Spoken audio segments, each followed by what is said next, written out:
La religión mundial es una realidad hoy. ¿Cómo crees que el mundo está preparando la venida del anticristo? ¿Cómo será que el mundo aceptará un poder o un gobierno mundial? ¿Qué tanto sabes de este tema? ¿O qué tan importante crees que es saber estas cosas? Este es un tema del cual muchos no quisieran hablar.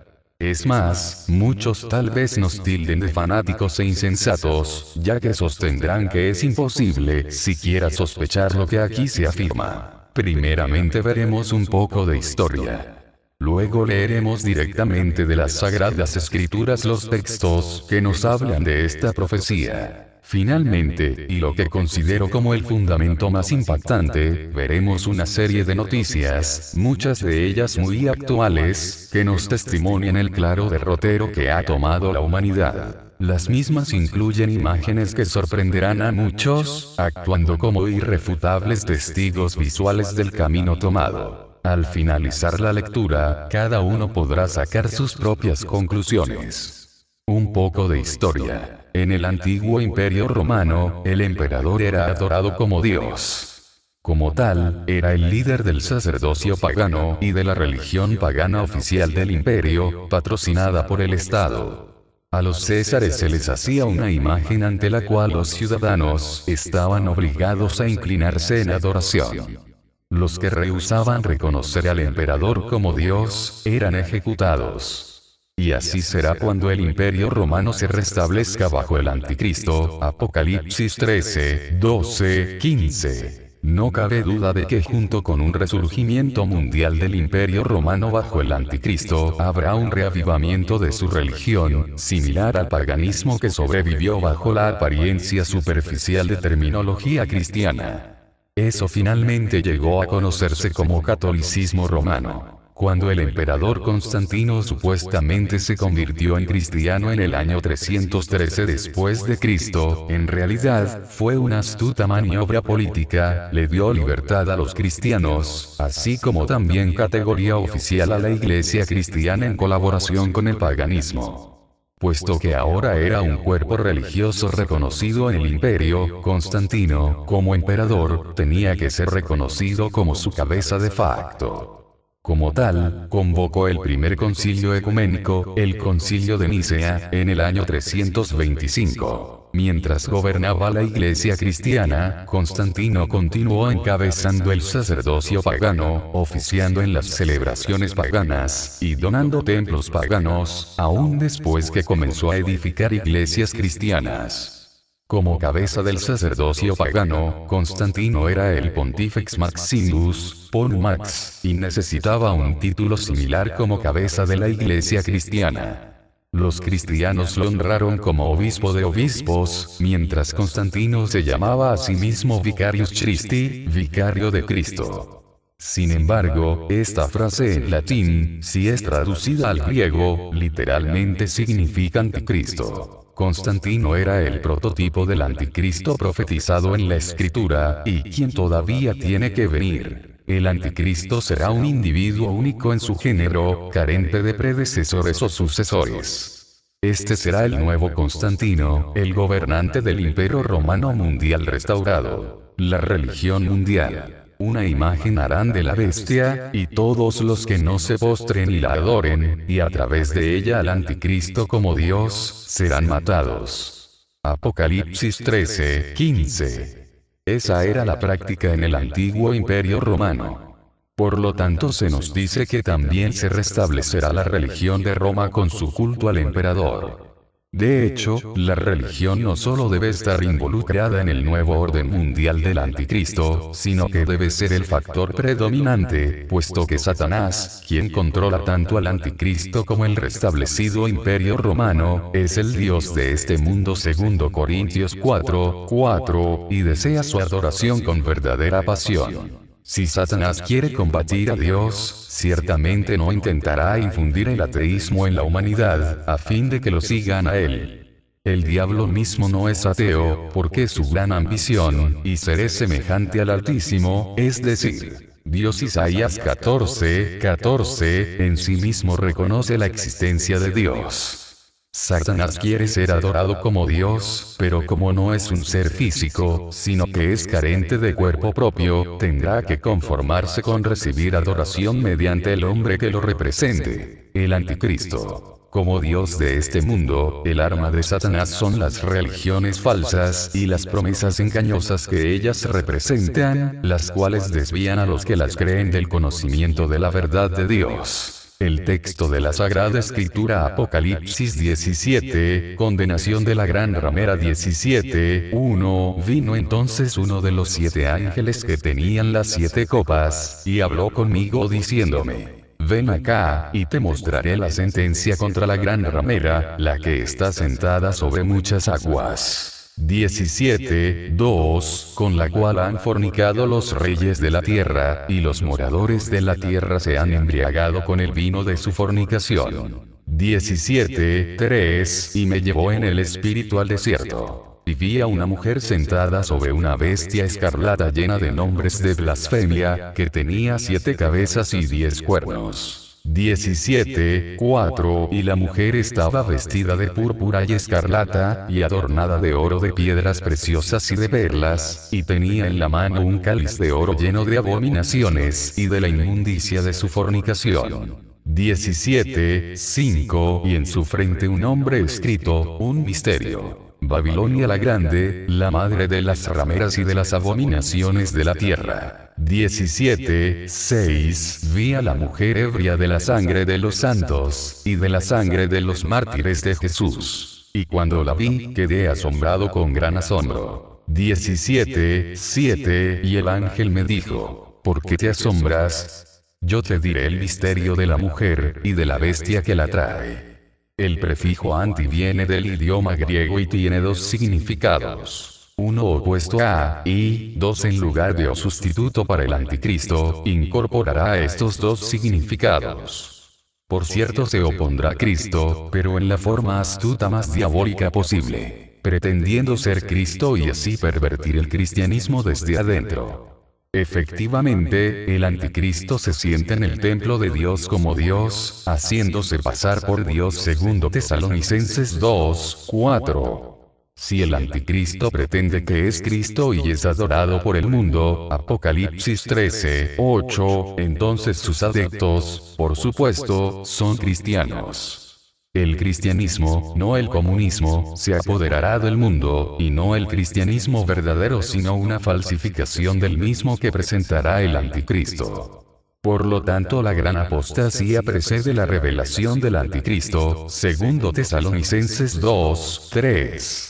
Parte de la apostasía es el movimiento ecuménico, que literalmente está preparando el escenario para una unión entre todas las religiones. El cristianismo del anticristo debe crearse de forma que acepte a todas las religiones, y que todas las religiones lo acepten, precisamente lo que está ocurriendo hoy con asombrosa velocidad. Si algo realmente insólito es que el catolicismo romano, mientras pretende ser la única iglesia verdadera, al mismo tiempo acepta a todas las religiones. Como veremos a continuación, el movimiento ecuménico católico, a pesar de no ser la religión más numerosa del planeta, no es casualidad que la Iglesia Católica Romana sea, desde hace bastante tiempo, la abanderada de la hermandad de los pueblos de la tierra. Este movimiento religioso, y no otro, es el único que pregona la necesidad de una unión entre todas las religiones del mundo. Sobre la base de que adoramos todos al mismo Dios, alienta a cada creencia a no perder las valiosas tradiciones individuales, pero plantea una sincera necesidad de buscar factores de unión, principalmente basados en la paz y en el amor, base y fundamento de todo buen hijo de Dios.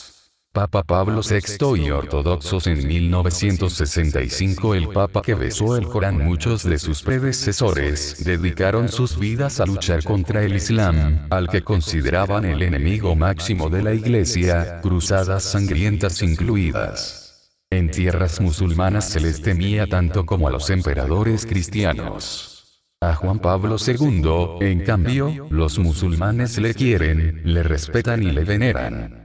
Jamás un líder católico alcanzó tanta relevancia entre las masas musulmanas como el Papa Wojtyla, al que algunos llaman ya el Papa del Islam.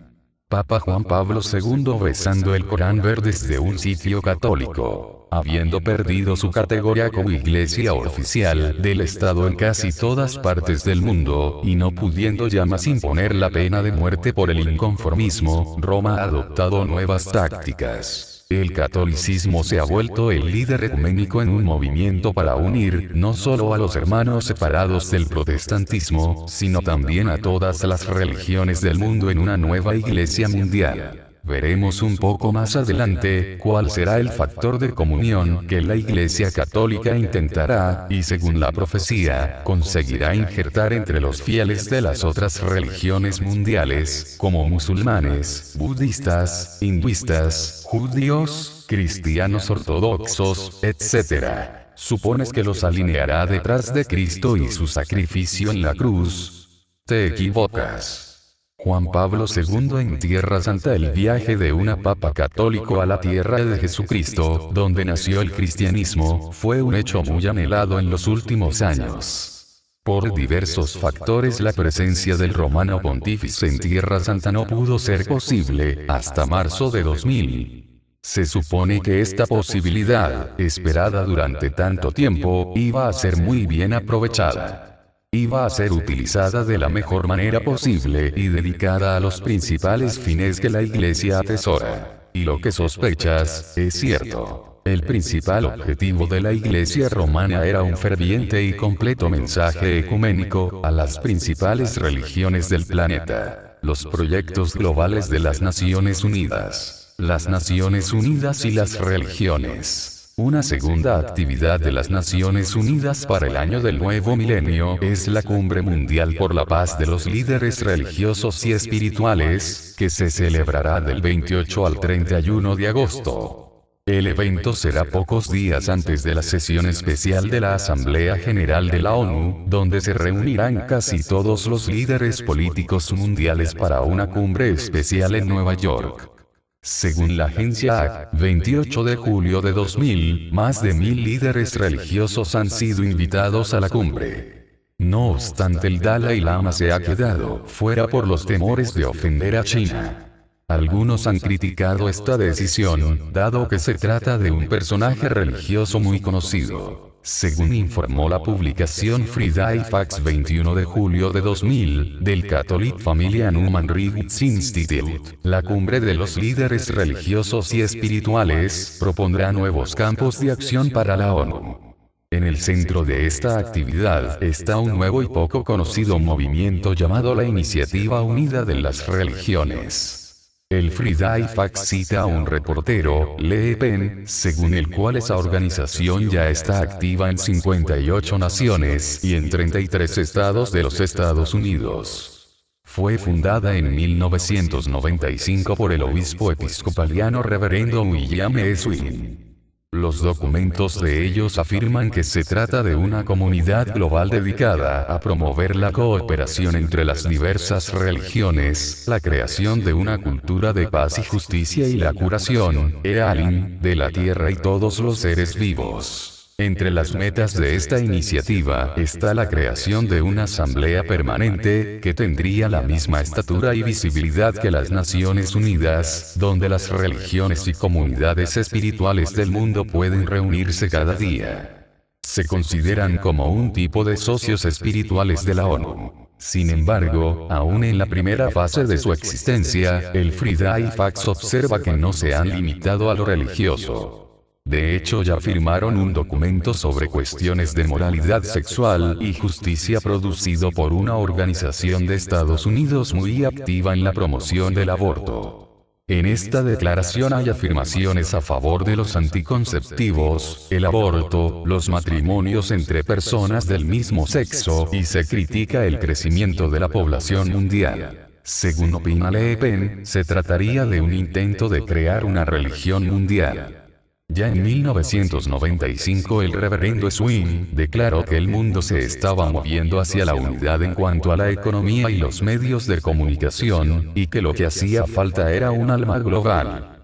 Otro factor importante, que resulta preocupante, es el influjo de la ideología de la nueva era en la iniciativa unida de las religiones. Muchas de las personas que la han promovido son pensadores y partidarios de la nueva era. Además, miembros de la organización han criticado a los cristianos fundamentalistas y los métodos tradicionales de la evangelización cristiana. Swing ha sugerido que dentro de su iniciativa no se permitirá el proselitismo, los planes de la iniciativa unida de las religiones. En un artículo del San Francisco Chronicle 19 de junio de 2000, se publicó un análisis de la iniciativa unida de las religiones. El autor la caracterizaba como un tipo de parlamento mundial para las religiones, según el modelo de las Naciones Unidas. El texto observa que tanto la Iglesia Católica como los bautistas del sur de Estados Unidos no han querido participar en la iniciativa del reverendo Swing. Con otras religiones, como el budismo y las creencias orientales, el problema ha sido el de encontrar un líder o portavoz que pueda hablar por todos. En muchos casos están divididos en pequeños grupos y no pueden ponerse de acuerdo. Por lo tanto, como explicó el director ejecutivo del proyecto, el reverendo Charles Hills, han optado por una organización muy descentralizada, donde no se trata de imponer una burocracia, sino que se promueve la diversidad entre los grupos. Como consecuencia, la unidad básica de la organización son círculos de cooperación, que consisten en 7 o más personas de una mezcla de religiones o grupos espirituales. Una vez formado el círculo comienzan un proyecto local, que promueve principios como la paz, la protección del medio ambiente, la tolerancia y la justicia. Todas estas actividades son coordinadas al nivel internacional por un Consejo Global de 41 personas. Los miembros del Consejo son 24 personas elegidas de 8 regiones. Después hay una docena de consejeros permanentes, y por último 5 puestos ocupados por el reverendo Swing y los miembros del consejo de su grupo. Según el San Francisco Chronicle, la organización cuenta con un presupuesto anual de $1,8 millones que provienen de donativos individuales, incluida una fuerte suma de una persona de Silicon Valley que prefiere permanecer en el anonimato. En el sitio web de la Iniciativa Unida de las Religiones, comunican que uno de los principales proyectos para este año es la campaña para conseguir firmas de la Carta Global de la Iniciativa. De mayo a diciembre de este año, está abierta la posibilidad a que comunidades locales puedan firmar este documento y así adherirse a la nueva organización. El pasado 26 de junio tuvo lugar una ceremonia especial en Pittsburgh, Pensilvania, Estados Unidos, en la que los participantes en una reunión mundial firmaron la declaración, la Carta Global de la Iniciativa. Es interesante estudiar el texto mismo de la Carta Global de la organización. En el preámbulo declaran que respetan la diversidad de las tradiciones religiosas y espirituales, y las diferencias en las prácticas religiosas y las creencias. Además, se comprometen a promover la cooperación y poner fin a la violencia. No solo se declaran a favor de la paz y la justicia, sino que también nos unimos para sanar y proteger la tierra. Además quieren usar la sabiduría de sus creencias para ayudar a afrontar los retos económicos, ambientales, políticos y sociales de la comunidad de la Tierra. Posteriormente vienen 21 principios que guían la actividad de la organización. Al inicio hay varios principios en los que afirman la tolerancia de las diferencias entre los grupos y prometen escuchar a los demás y promover la paz y la ayuda mutua. Asimismo, uno de los principios declara que actúan según prácticas ecológicas con el fin de proteger la tierra. Otros principios hablan de la cooperación con los esfuerzos que ya existen de lograr la unión entre las diversas religiones.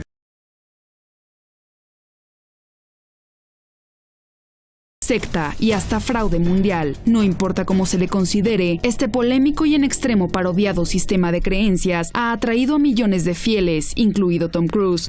Lo que no sabías del fundador de la cienciología. Iglesia de la Scientology, Lafayette Ronald Hubbard, mejor conocido como L. Ron Hubbard, se dedicó a escribir literatura fantástica, aspirando a convertirse en un exitoso guionista de Hollywood, pero no lo logró. En plena Segunda Guerra Mundial, se enlistó en el ejército de los Estados Unidos, donde fue sancionado por invadir territorio mexicano sin autorización. A pesar de esto, L. Ron siempre se refirió a sí mismo como un héroe de guerra, aunque el ganador del Pulitzer, Lawrence Wright, afirma que Hubbard ni siquiera llegó a combatir. En 1949, Ronald publicaría su libro de autoayuda, Dianetics, el cual resultó un éxito en ventas, pero el codicioso autor quería más. En varias ocasiones habría expresado su deseo de iniciar una religión. Ahí está el dinero, diría. Así, en 1952, L. Ron Hubbard fundó la Cienciología, bajo la creencia de que los seres humanos eran espíritus divinos enviados a la Tierra por un tiránico emperador galáctico, y que solo podían recuperar la inmortalidad a través de su nuevo culto. Con la misión de reclutar celebridades, Hubbard intentó convencer a Ernest Hemingway, Howard Hughes y Pablo Picasso de sumarse a su doctrina. Ninguno se le unió. Aún así, hoy en día la Cienciología cuenta con miembros tan famosos como Tom Cruise, John Travolta, la hija y la viuda de Elvis Presley, el asesino serial Charles Manson y hasta el difunto actor mexicano Eduardo Palomo. El líder religioso, a través de la llamada Operación Blancanieves, logró infiltrar a miembros de su iglesia en el FBI y la CIA, pero su conspiración fue descubierta. Hubbard huyó al mar Griego, desde donde administraba la cienciología a bordo de un barco, en el cual se cree que tenía adolescentes como esclavas y que castigaba a los miembros de su tripulación encerrándolos en un calabozo. Lo enteramente cierto es que Hubbard era extremadamente homofóbico. Hay quienes creen que uno de sus hijos, abiertamente homosexual, se suicidó por esta razón. El fundador de la Cienciología también odiaba a los psiquiatras, a quienes describía como responsables de la esclavitud humana. Por ello, el líder cienciólogo prohibiría a sus discípulos el uso de cualquier tipo de medicación psiquiátrica, lo que a su muerte en 1986 resultó en una contradicción, pues la autopsia reveló que Hubbard era un asiduo consumidor de drogas ansiolíticas. Afortunadamente, L. Ron ahora descansa en una lejana galaxia, según creen millones de cienciólogos alrededor del mundo.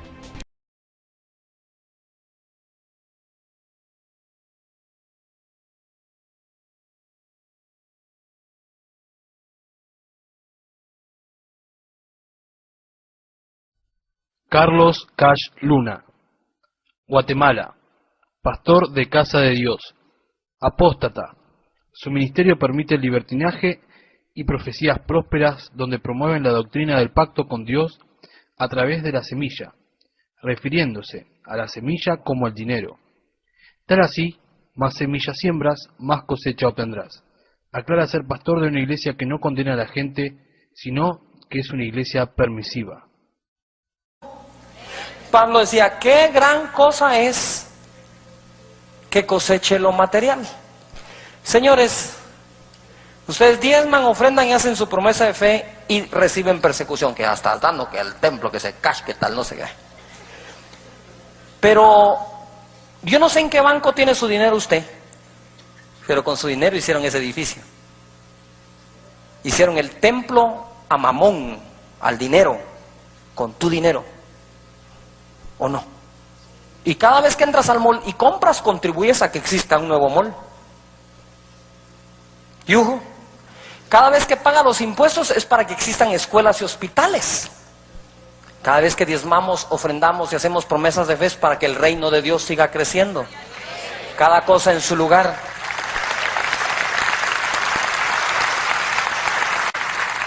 Yo no tengo ningún problema de decirte siembra, porque realmente es una cosecha de lo que en ti se ha sembrado. Porque así dice la Biblia. Si se nos siembra lo espiritual, qué gran cosa es que se nos coseche lo material. Lo material entonces sale de lo espiritual. De todo lo espiritual que tú recibes, es que tú puedes tener lo material. Y lo material sirve para seguir sembrando lo espiritual. ¿Me estoy explicando acá?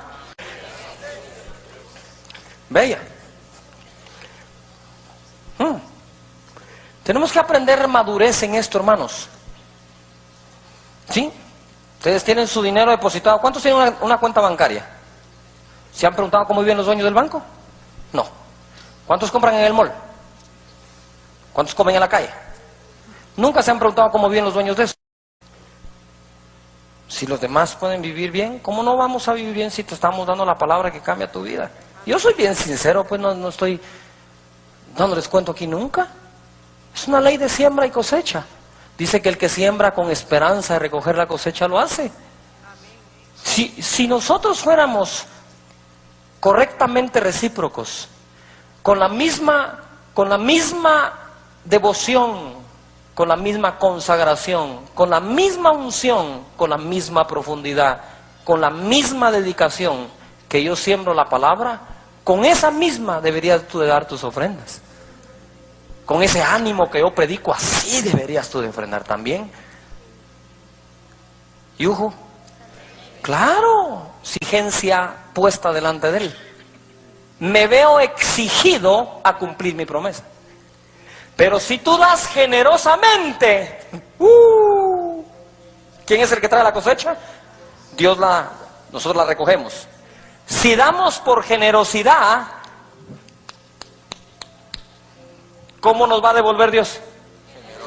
¿Por generosidad o porque tiene que cumplir la palabra?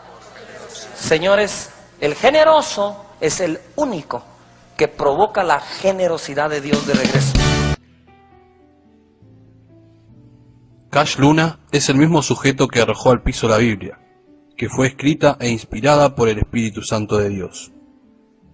Párate ahí, no te muevas, ven aquí.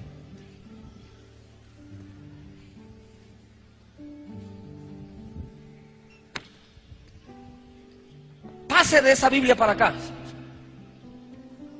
Ahí hay una línea de poder de Dios, yo lo declaro, allí hay, pase, corra, pase. Camina y pase.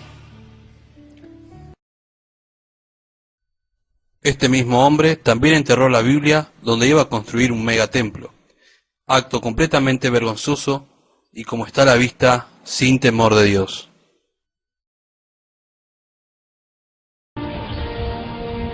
Estoy parado aquí justo donde pusimos la primera piedra, enterramos una Biblia.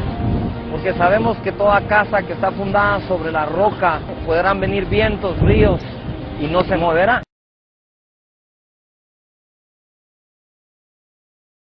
¿Dónde está el apóstol Pedro situado en el momento que pasa el caso de Simón el Mago? Viene Pedro y va a Samaria porque le cuentan que la gente está recibiendo al Señor y bautizándose. Dice, bueno, recibieron el Evangelio, recibieron al Señor, vamos a ir a ver qué está pasando. Llega el apóstol Pedro con su equipo y dice, bueno, vamos a ver qué está ocurriendo acá. Y Simón el Mago, que antes engañaba a todos con su magia, como que fuera alguien importante y toda la ciudad lo oía y lo miraba a él, ahora está oyendo y viendo a Felipe. Ya no a Simón, sino a Felipe. Entonces, en ese momento, viene Simón y cuando ve que llegan los apóstoles, dice, bueno, hay señales, milagros, maravillas, vengan, les vamos a dar algo más grande que la sanidad, más que los cojos estén caminando, los mancos reciban sus brazos, no, vamos a orar para que reciban la llenura del Espíritu Santo y empiezan a imponer manos y la gente empieza a recibir el poder del Espíritu Santo. ¿Me estoy explicando? Tremendo. Cuando Felipe ve eso, dijo, órale. Simón, no, es que Felipe fue el que dijo, órale, y Simón fue el que dijo, a esto le entro. ¿Vos sabés más que yo, ni predica vos? Eso se llama zafarse los clavos 3, se aprende en el Instituto Bíblico como en el último año. Entonces, cuando Simón ve, dice, órale, aquí le entro yo a esta cosa porque ya sé cómo funciona. Yo quiero la unción también. Y entonces dice, te voy a dar una ofrenda, un donativo, con tal de tener yo lo mismo. Yo quiero tener lo mismo, que cuando yo imponga las manos, sean llenos. Hasta ahí, aunque usted no lo crea, no va mal Simón. El que se equivoca es Pedro. No sé si me estoy explicando. Por lo menos estaba dispuesto a pagar. Entonces Pedro le dijo, tu dinero perezca contigo. Todo el mundo diga perecer. O sea, no le bastaba a Ananías y Zafira, ahora se quería echar a Simón. ¿Ya? Ahora que ella dijo, Ananías y Zafira se cayeron muertos allá. A este no le voy a decir por qué mentís, a este le dejo ir directo. De una vez. Él dijo, tu dinero perezca contigo. ¿Quién te ha dicho a ti que con dinero se compra el don de Dios? ¿Y que si no se muere? Que perezca contigo. Que perezcas, te digo. Perece, dice el Señor. Y nada.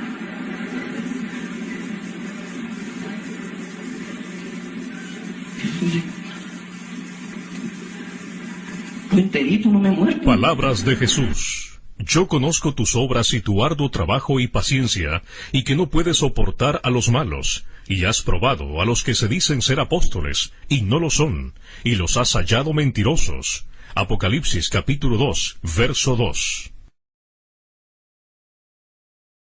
Hijos del diablo como Carlos, Cash, Dinero, Luna, son los nuevos apóstoles. Estos con sus estrategias infernales tratan de echar por tierra las enseñanzas y fundamentos de los verdaderos apóstoles para asentar sus falsas teologías, y hasta se burlan de las acciones que el Espíritu Santo guió a los apóstoles de Cristo a realizar, convirtiéndose así en reos de muerte sin opción de arrepentimiento. Sobre Simón el Mago.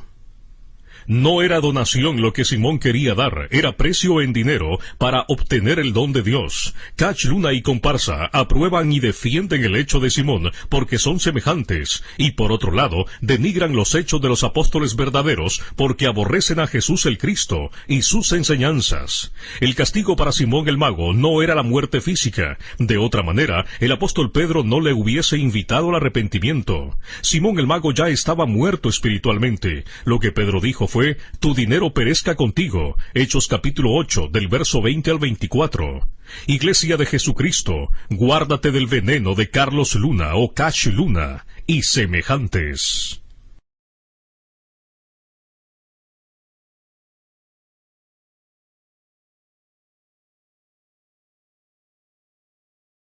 El farsante no es el único que hace esto. Veamos a Cash Lunático y la edificación de su megatemplo. Estoy parado aquí justo donde pusimos la primera piedra, enterramos una Biblia, porque sabemos que toda casa que está fundada sobre la roca, podrán venir vientos, ríos, y no se moverá. La palabra del Señor dice en Isaías, y es con la palabra que nos llamó Él, que no seamos escasos, que extendamos el sitio de nuestra tienda, que alarguemos las cuerdas, que afirmemos las estacas. Y justo cuando la estábamos enterrando acá, me di cuenta que la versión de la Biblia que escogió un ingeniero para ser puesta como primera piedra es la versión Las Américas, y donde dice la Escritura, no seas escaso, esa otra versión dice, no escatimes. Hemos recibido una orden de parte de Dios de no escatimar, de hacer esto lo mejor que se pueda, y seguramente así va a ser. Sí, de despilfarrar el dinero que le has robado a tus seguidores para construir megatemplos con los cuales seguir estafando a la gente. En vez de hacer algo útil con ese dinero y ayudar a los pobres. Espero que haya quedado claro que lo que estos apóstatas están haciendo es un rito masónico descarado. La masonería está infiltrada en casi todas las iglesias. Os dejo con estos pasajes. Sin embargo, el Altísimo no habita en casas hechas por manos de hombres. Como dice el profeta, el cielo es mi trono, y la tierra el estrado de mis pies. ¿Qué casa me edificarán? Dice el Señor, ¿o cuál es el lugar de mi reposo? ¿No fue mi mano la que hizo todas estas cosas? Ustedes, que son tercos e incircuncisos de corazón y de oídos, resisten siempre al Espíritu Santo. Como hicieron sus padres, así hacen también ustedes. Hechos 7, versículos 48, 49, 50, 51.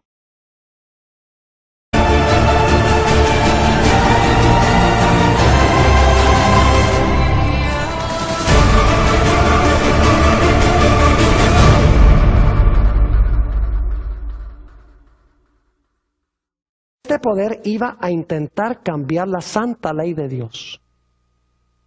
Y ustedes dicen, bueno, Pastor Bor, la Iglesia Católica no profesa haber cambiado la ley de Dios. ¿Saben lo interesante? Si ustedes van a una librería católica y compran catecismos o miren en los catecismos, van a descubrir algo muy interesante. Yo lo hice una vez en Albuquerque, en Nuevo México. Busqué todos los catecismos que pude conseguir. Y que particularmente quería mirar qué tenían que decir los catecismos en cuanto al segundo mandamiento de la ley de Dios. ¿Y saben lo que descubrí? En los catecismos no aparece el segundo mandamiento. Aunque está en la Biblia católica el segundo mandamiento. No te harás imagen ni ninguna semejanza. No te inclinarás ante imágenes. Dice, en los catecismos ese mandamiento desaparece aunque está en la Biblia católica. Claro, tiene que desaparecer porque la Iglesia Católica está llena de imágenes. Claro, cuando eliminan el segundo mandamiento, quedan con 9 mandamientos. Entonces lo que hacen es partir el 10º mandamiento en 2. No codiciarás los bienes de tu prójimo, no codiciarás la mujer de tu prójimo. Entonces parten el 10º en 2 para terminar con 10. Pero el cambio más terrible que ha hecho la Iglesia Católica en la ley de Dios es que profesa haber cambiado el día de reposo del sábado al domingo. Y los protestantes que hoy guardan el domingo, no es porque lo consiguieron de la Biblia, sino porque lo heredaron de la Iglesia Católica. Permítanme leerles varias citas de fuentes católicas sobre este asunto. Dice un teólogo católico, fue por la autoridad de Jesucristo que la Iglesia Católica cambió este reposo al domingo. ¿Quién la cambió? La Iglesia Católica cambió, ahí está la palabra, este reposo al domingo en memoria de la resurrección de nuestro Señor. Y así es que al observar el domingo, los protestantes le están rindiendo homenaje, sin querer admitirlo, a la autoridad de la Iglesia Católica. De eso vamos a hablar en nuestro próximo tema. Otro teólogo dice esto, el día de reposo de los judíos era el sábado. Nosotros los cristianos santificamos el domingo. La Iglesia, por el poder que le concedió el Señor, cambió la observancia del sábado al domingo. ¿Quién cambió la observancia? ¿Jesús? No. Dice, la Iglesia lo cambió. Sigue diciendo este teólogo una palabra en cuanto al domingo. Dios dijo, acuérdate de santificar el día sábado. El día de reposo era el sábado, no el domingo. ¿Por qué entonces santificamos el domingo en lugar del sábado? Pregunta este teólogo católico. Dice esto, la Iglesia cambió la observancia del sábado al domingo. Los protestantes, quienes profesan regirse por la Biblia y la Biblia sola, y que afirman no creer nada que no se encuentre en la Biblia, deben estar medio confundidos al observar el domingo, cuando Dios dijo claramente, santificarás el día sábado. La palabra domingo no aparece en ninguna parte de la Biblia y por lo tanto los protestantes están obedeciendo la autoridad de la Iglesia Católica. Una última cita, esta es del cardenal Gibbons, dice él, usted puede leer la Biblia desde Génesis hasta Apocalipsis y no hallará ni una sola línea que autorice la santificación del domingo. Las Escrituras exigen la observancia religiosa del sábado, un día que nosotros, los católicos, nunca santificamos. Tengo 20 páginas de citas de autores católicos en el material que escribí, donde ellos constantemente dicen, la Iglesia transfirió el día, la Iglesia cambió el día del sábado al domingo. ¿Quién le dio autoridad a la Iglesia de cambiar la santa ley de Dios? ¿Quién le dio la autoridad de sacar el segundo mandamiento de la ley de Dios y dividir el 10º en 10 y decir que el día de reposo no es el sábado sino es el domingo? La Biblia dice que el cuerno pequeño pensó que podía cambiar los tiempos y la ley. Noten que no los cambió. Pensaba o intentó cambiar los tiempos y la ley, pero en realidad no lo pudo hacer. Característica